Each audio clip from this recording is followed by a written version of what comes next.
네, 여러분 안녕하십니까? 정치계의 어른이시죠.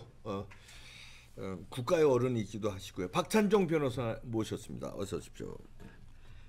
어른이라고 하니까 좀 창피합니다. 아, 국가의 어른이시죠. 나이가 많으니까 어른이라고 하는 나이가 아니라 그 경륜이나 현대 역사에, 현대 정치사에 큰 족적을 또 남기셨고 지금까지 그러니까 어른으로 자, 김종인 씨하고 어떻게 비슷한 연배 아니십니까? 대학이 우리가 58년 입학인데 58학번이세요? 예, 대학은 다르지만은 예. 58학번이 같아요. 예. 나이는 지금 그 공개적으로는 이제 제가 39년생이고 예. 이제 이 호칭을 박사라고 하겠습니다. 예, 김종인 박사. 전 비대위원장이라기보다도 예, 그럼요. 제가 뭐 모르는 사회도 아니고 그러니까 독일에서 박사학위를 받았으니까. 그렇죠. 예. 그이는 40년생이야. 예. 나이는 한 살 차이인데 학년이 같아. 예. 같은 세대를 살아갔고 4.19도 같은 시대 다 경험했고. 예. 예. 그래서 개인적으로도 뭐 많이 만나고 개인적으로는 최근 한 2년 동안 만난 일이 없고 이 오래전에 네. 같은 헬스클럽에 몇 년 같이 예. 그래서 자연스럽게 이제 정치 얘기 많이 이렇게 많이 헬스클럽에 다니는 동안에 이 힘을 보니까 비례대표가 또 한 번 하더라고. 예. 그래서 내가 이번 또 했어 내가 이랬다고. 그래. 뭐 그런 정도 사이입니다. 비례대표 5번 했잖아요. 그렇죠. 전무후무한 기록인데 이번에 그 뭐 총괄 선대위원장인지 뭐 이거 하다가 시끄럽고 그렇습니다. 근데 윤석열 킹메이커로 나서야 되는지 아니면 빠져줘야 되는지 지금 이게 논란이 분분합니다. 변호사님은 어떻게 생각하세요? 그러니까 이제 총괄 선대위원장으로 내정되고 네. 그 밑에 공동 선대위원장이 김병준, 김한길, 네. 이준석 네. 뭐 이렇게 됐다. 네. 이렇게 발표를 하고 이게 합의가 됐다. 이러고 나서 그저께 네. 나는 이제 앞으로 선거와 정치에 관여하지 않는다. 예. 이 표정과 태도가 요즘 텔레비전이 대형 텔레비전은 그게 아주 얼굴 찰색까지 자세히 피부 이 점까지 다 나옵니다. 모공까지. 예. 눈곱 낀 것까지 다 나옵니다. 맞아요. 그러니까 이게 좀 언짢은 표정으로 뭐 나는 이제 내 생활로 돌아가겠다. 정치 안 하겠다 뭐 이러던데요. 그러니까 그런데 그 표정이 딱 그런 표정도 아니에요. 그러고도 나 단호하게 나는 안 하겠다 하든지 해야 되는데 그래서 그 많은 평론가들이 결국 이게 또 문제를 만드는 거 아닌가. 그래갖고 총괄위원장을 완전히 거부하더라도 이 이후에 윤석열 후보나 국민의힘당에 또 부담이 되는 뭐 좀 표현이 근데 죄를 뿌리거나 또 몽리를 부리는 말을 해가지고 여기에 선거 가도에 나쁜 영향을 미칠 수도 있게 하지 않겠느냐. 근데 오늘 아침 또 뉴스를 들으니까 연락이 오면 못 날 수도 있지. 내가 왜 찾아가느냐고 이러더라. 뭐 또 밀당을 하는 겁니다. 밀고 당기기. 그래서 그런 것 같은데 이런 단계에서 저는 김 박사에게 아주 제 생각을 단호하게 말하려고 합니다. 이제 정치 손 떼야 돼요. 완전히 집으로 돌아가라. 이거. 손 떼라. 완전히 손 떼라. 그러고 그의 우국 충정에 따라서 이 나라가 잘 되게 하기 위해서 가령 윤석열 후보하고는 우호적 관계가 있었던 사람 아니에요. 그러면 사신을 보내든지 요새 이메일로 보내든지 아니면 전화로 걸어가 이 문제는 이렇게 하라든지 코치 정도 이렇게 그런 조언을 하는 사람으로 변신을 하고 정치에는 일체 손을 대라. 윤석열 후보 뭐 캠프에 뭐 총괄위원장 이런 게 아니라 완전히 이걸 계기로 완전히 떼야 된다. 그래서 저는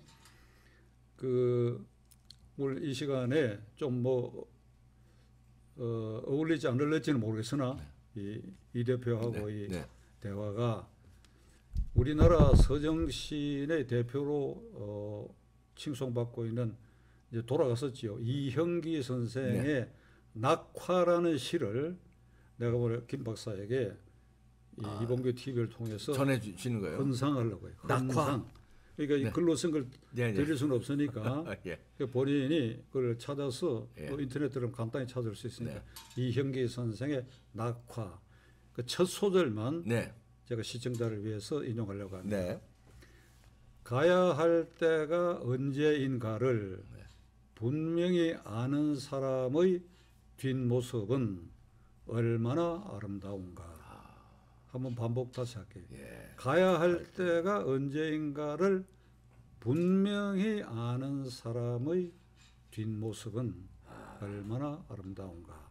이 첫 소절인데 뒤에 한 대여섯 소절이 다 아주 가슴을 뭉클하게 하고 그 느낌이 아주 강한 진동으로 와요. 짠한 마음이 드는데 결국 사람은 가야 할 때가 있다. 낙엽도 질 때가 지면 이제 그런 이제 인생 이런 걸 이제 응축한 거지요. 그래서 왜 제가 김 박사에게 이 시를 인용해가 가야 할 때라고 이야기하는 거니까 나이 때문에 그런 건 아닙니다. 김 박사는 아마 다 80이 넘었는데 우리나라는 국회에 보면 지금 최고령자가 70대가 몇 명 있지 않습니까? 네, 있죠. 몇 명 안 돼요. 그러니까 70만 넘으면 고려장 해버리는데 그건 이유가 있습니다. 우리 정치가 불안정하게 계속되고 아주 뭐 변동이 심하니까 정치를 시작해갖고 뭐 4선, 5선 되는 사이에 그게 덧개가 좋게 앉질 못하거든. 이게 불안정하니까. 이제 그런 이유 때문에 70이 넘어가면 벌써 이게 지탄받는 일로 쌓이기 마련이니까 그런데 그게 참 불행한 일이죠. 인구 분포로 봐서 고령자의 경륜도 국정에 반영돼야 되는데 그 미국 국회는 상원이 100명인데 10%는 80대입니다. 네, 나이 뭐 바이든도 뭐 80인데 대통령 됐고 70대도 그보다 많고 일본 국회도 70대가 말이죠. 더 많죠, 일본은. 한 30% 가까이. 우리나라는 70대가 거의 없어요. 그래서 뭐 거두절미하고 바이든도 김 박사보다도 2살 아래일 따릅니다. 바이든도 고령이죠. 마하티르 말레이시아 수상도 이 60, 70대 수상하고 나서 90대 수상을 했죠. 그렇죠. 작년 재작년까지. 그러니까 제가 김 박사에게 나이가 들었으니까 그만둬라 이게 아닙니다. 그리고 국보위 뭐 어제 전두환 대통령이 작고했는데 전두환 장군의 국보위에 몸담은 이래에 이 정권 변동기마다 이 비례대표를 5번 했다 그러면 변동기에 어떻게 적응했다 한 거 알 수가 있잖아요. 그럼요. 그러니까 그런 사이 본인이 뭐 좀 참 얘기하기는 그런데 뭐 뇌물증과도 생겼고. 그러니까 그런 나이에 그래 살다 보면 필연적으로 그런 일이 생기는 것이 또 대한민국입니다. 그러니까 그런 영욕의 세월을 겪어왔고 그러니 그만둬라 이게 아니고 좁혀서 얘기하면 이게 작년 4.15 선거 때 국민의힘당의 짧은 기간이지만은 총괄 선대위원장을 맡았거든. 대표격이었죠 그때. 그렇죠. 근데 그게 그 선거가 참패했거든. 참패가 오늘 이 꼴이 돼버렸단 말이야. 간신히 뭐 100석 이상을 확보를 해가. 그 중간 과반수 정도 육박했다 그러면 오늘 이런 이 폭력적 여당의 권력 행사가 많이 줄어들었을 텐데. 그러니까 그렇게 따진다면 그 선거 결과의 책임인데 김 박사가 1차적 큰 책임이 없습니다. 김형호 공천위원장, 1차 책임이죠. 심사위원장, 참말로 나쁜 짓 했어. 네, 맞아요. 참말로 나쁜 짓 했어. 내가 2번 강조합니다. 그다음에 황교안 대표 참말로 무책임한 짓을 했어. 참말로 무책임한 짓. 그 요즘 종로에 나가려고 그러면 처음서부터 이낙연이가 미적거릴 때 내가 나간다 이랬어야지. 여기저기 편한 데 알아보고 그 들통 다 나고 난 다음에 그게 무슨 놈의 대표야. 누구는 이렇게 얘기합니다. 아예 처음부터 비례대표로 나가 지휘를 해야 된다. 당대표 선거지휘라고 하는 것은 유세를 많이 다녀가 지원해야 지원이 아닙니다. 종로 험지라고 생각하는데 나가 거기서 돌파력을 보일 때 그게 그거 당 나머지 후보들에게도 이런 분위기다 이걸 해야 돼. 이걸 미적미적하고 밀려갖고 떠밀려갖고 종로에 나가 그게 될 턱이 있나요? 바보짓들을 했지. 그러나 그 둘 그렇다 하더라도 김종인 박사의 책임은 크다 이거야. 크죠. 그리고 그 뒤에 비상대책위는 1년 한 동안에 뭐 구체적 실적이 있었나 이 말이야. 이 정권의 폭압에 대해서. 그다음 두 번째로는 지난 4월 17일, 4월 27일이죠. 4월 17일 서울시장 보궐선거. 네.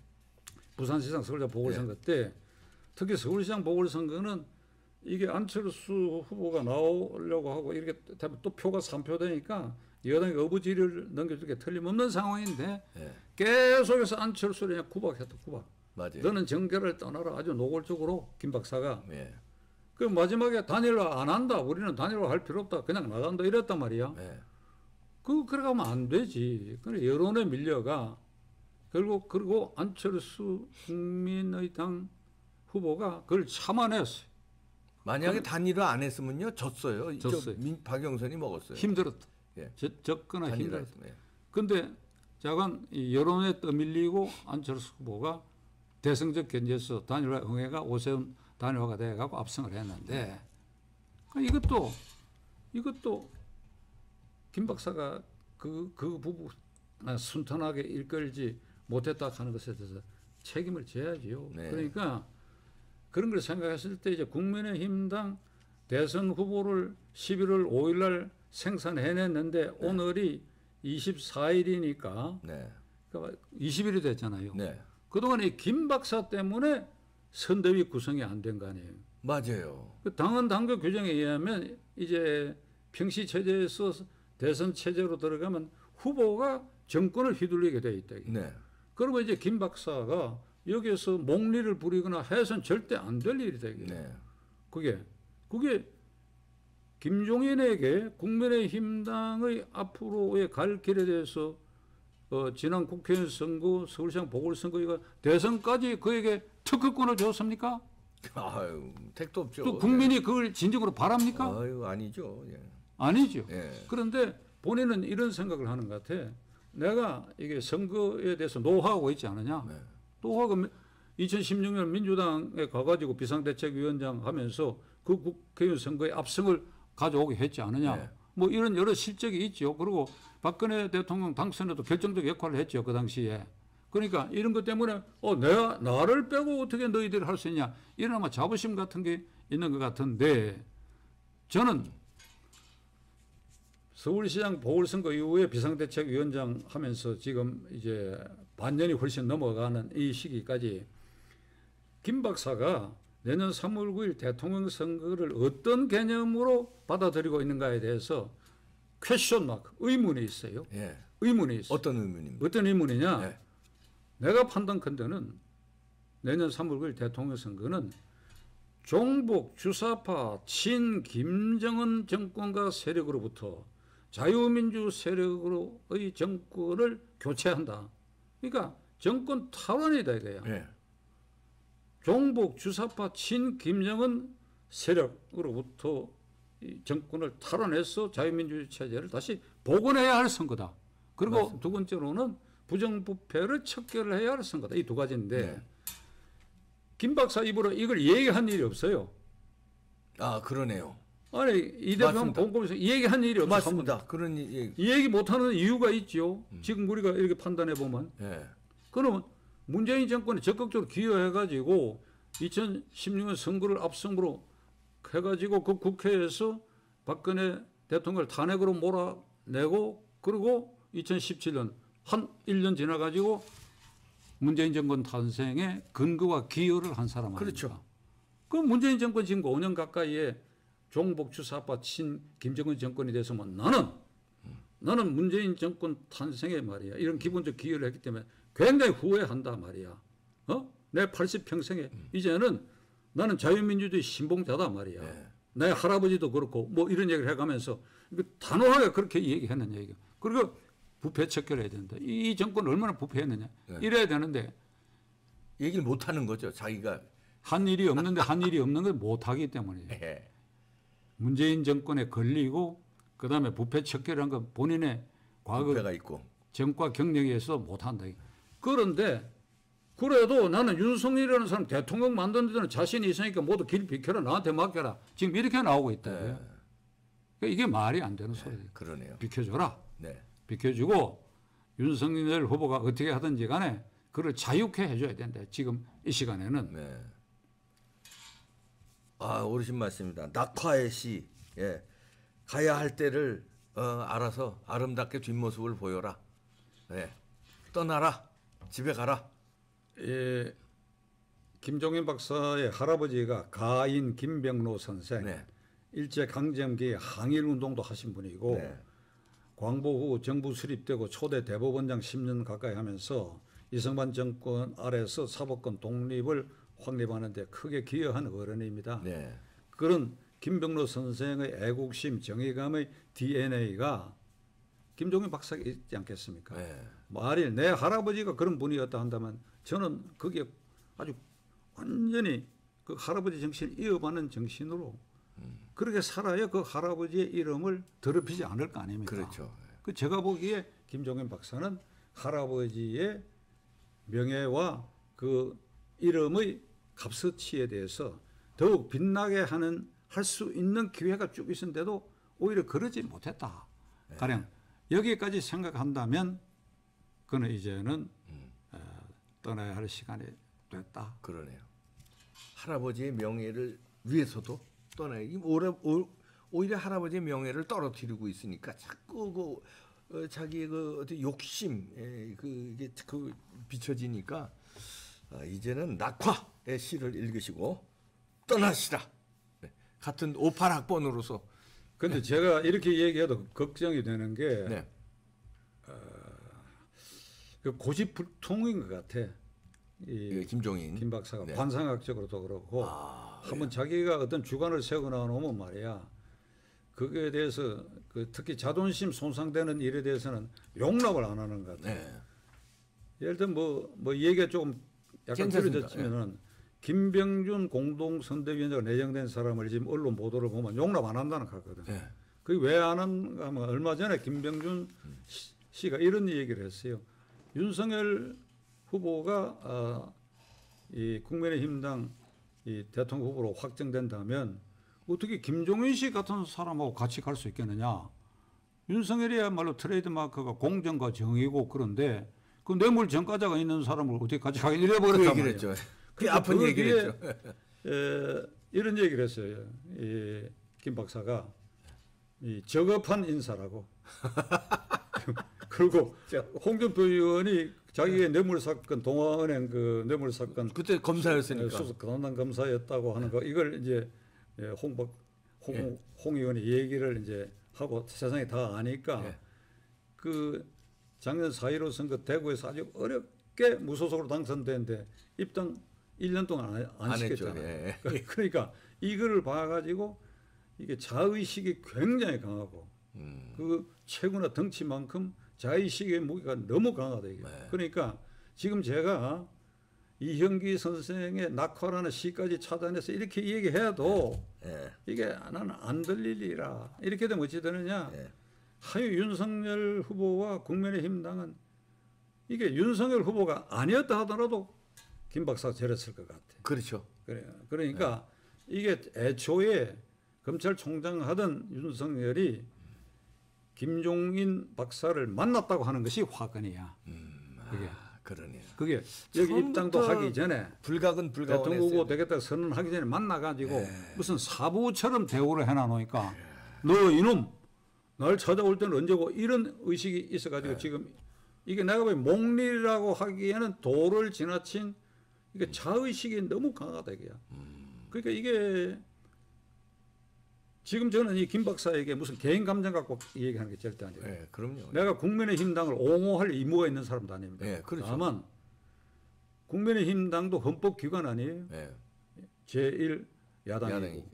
그러니까 윤석열 후보가 거기서 대통령이 됐다. 나는 뭐냐 하면 이 대표와 나는 헌법상 제1기관이 국민입니다. 국민의 구성원이거든요. 그렇죠.